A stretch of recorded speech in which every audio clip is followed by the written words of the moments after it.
Esperance, WA, about 5 hours drive from where I live in Albany. I was fortunate enough to go camping there for a few days with my brother and our partners in a recent trip. We found some awesome terrain, so much more to explore out that way. So I hope you enjoy this video of our little trip.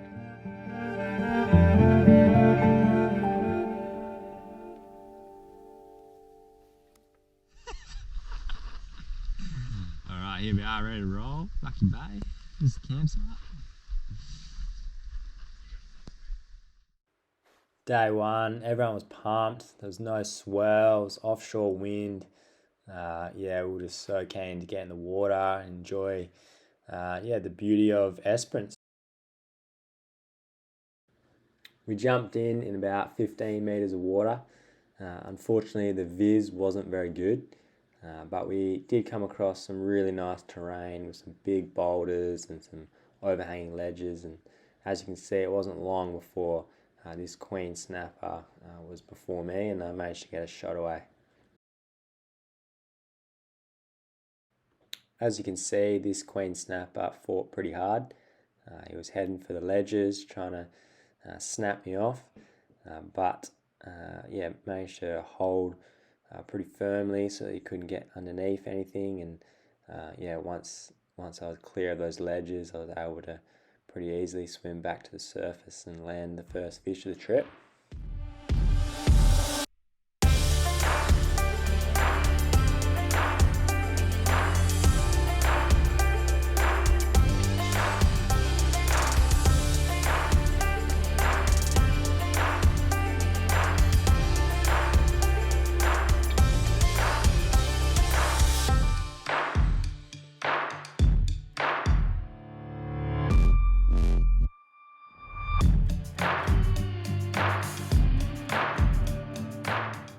After I got the fish in the boat, Matt headed down for his dive. As you can see, once he got to about 10 metres, I couldn't really see him at all. I could see it was his float line. So I was keeping an eye on him, and once he made his way back up, it turned out that he managed to shoot a really nice boarfish, which I must admit are probably my favourite fish to eat. 5-star quality fish, very nice to eat whilst you're camping. On this occasion, I saw my brother head down and head under a ledge, and I'd been watching him for about a minute and a half, and he still hadn't come out, so I was starting to worry a little bit. So after a decent breathe up, I thought I'd go down and just check out what was going on. Once I'd hit the bottom, it was pretty obvious that he clearly shot a fish.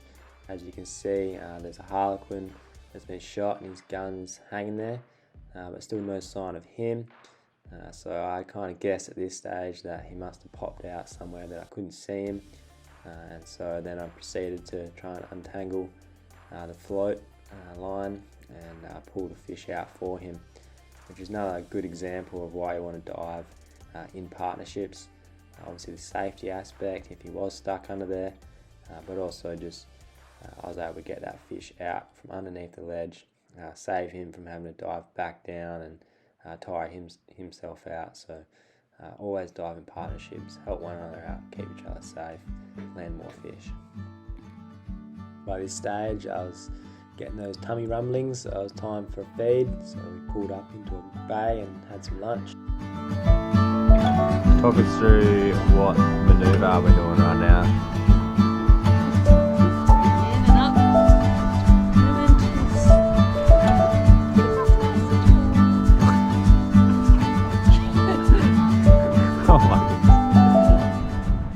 As Ash proceeded with her boat Pilates manoeuvres, I thought, well, after a feed, it's time to get back in the water.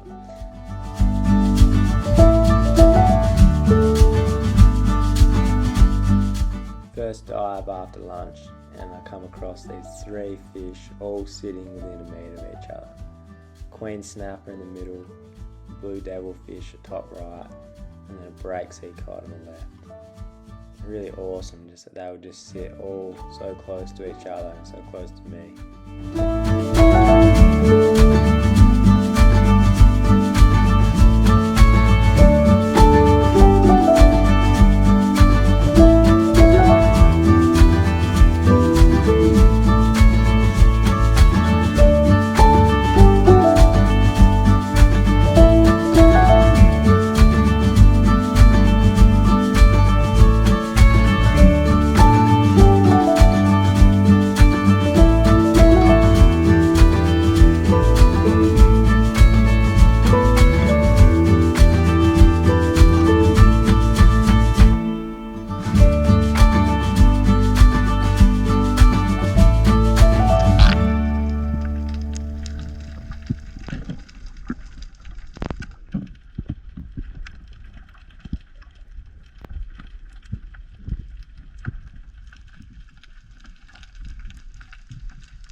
got myself a nice size harlequin.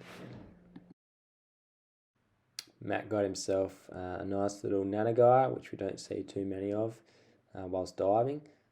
So with that in the esky, it was pretty much time to call it a day and head home and fillet fish and enjoy just chilling out around the campsite.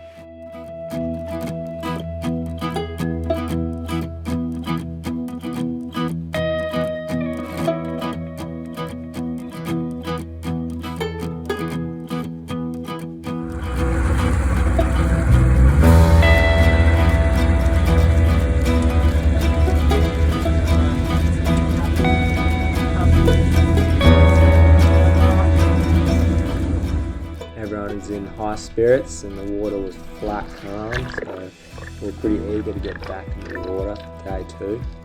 I literally jumped in.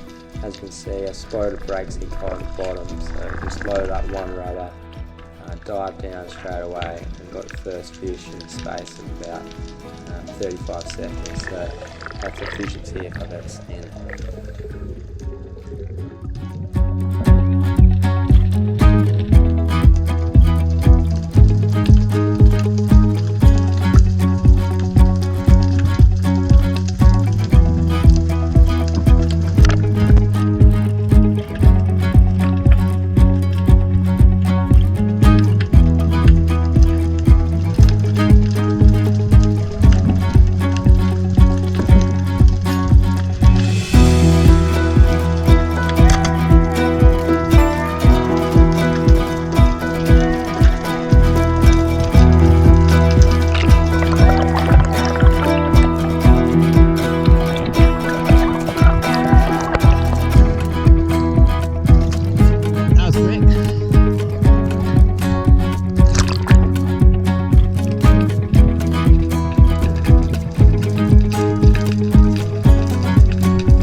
Certainly the day of the Breaksea cod. With plenty of Breaksea cod around and just such a tasty fish. We decided to shoot a few of them on day 2 and we certainly enjoyed eating them that night.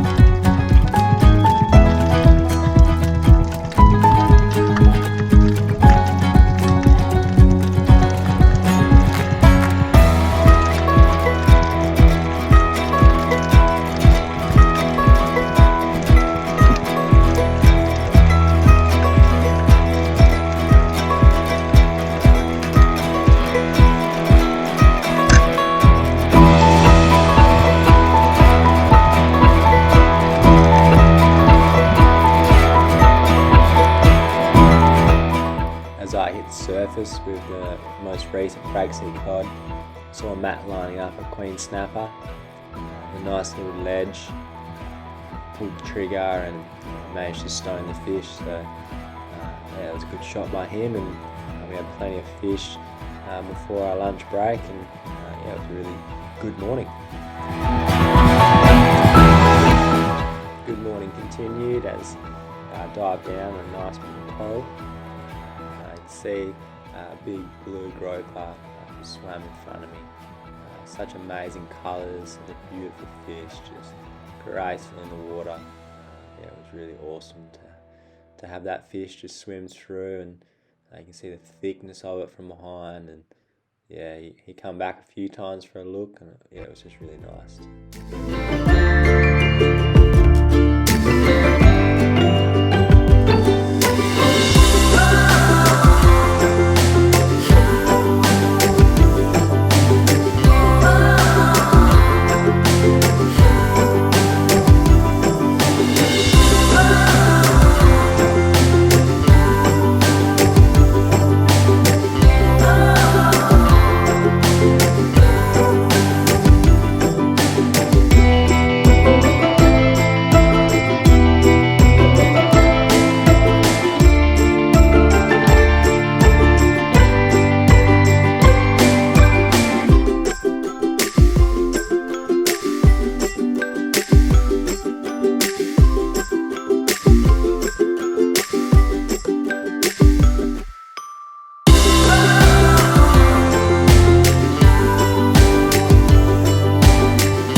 everyone was pretty stoked with the day.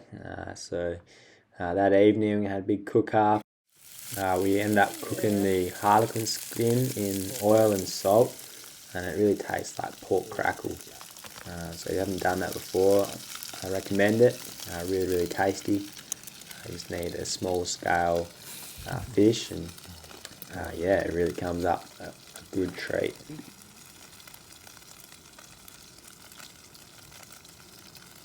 Oh man.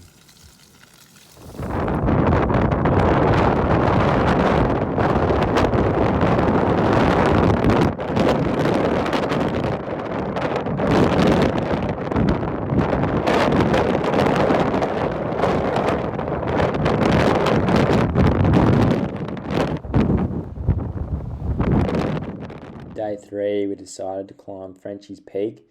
It was freezing cold as the wind was ripping through, but it really was a really nice sunrise and kicked the day off well before we got back in the water for diving. And yeah, I'd recommend it to anyone that heads that way, is to climb Frenchie's Peak.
On this occasion, we were underneath this really cool ledge again, and yeah, there was just too many fish to choose from in this instance. Matt was videoing, and he thought I was going to shoot this groper, and there was a queenie off to the right, you'll see in a second, but I had my eyes set on the harlequin on the left, and so the footage is pretty cool when the trigger gets released before you really see my butt. But yeah, nonetheless, it's a really cool dive, and shoot the fish, and yeah, I'd choose a harlequin any day over a groper or a queenie, so a bit of a no-brainer.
With another Breaksea cod in the esky, it was time to call it a day and come to an end of our time in Esperance.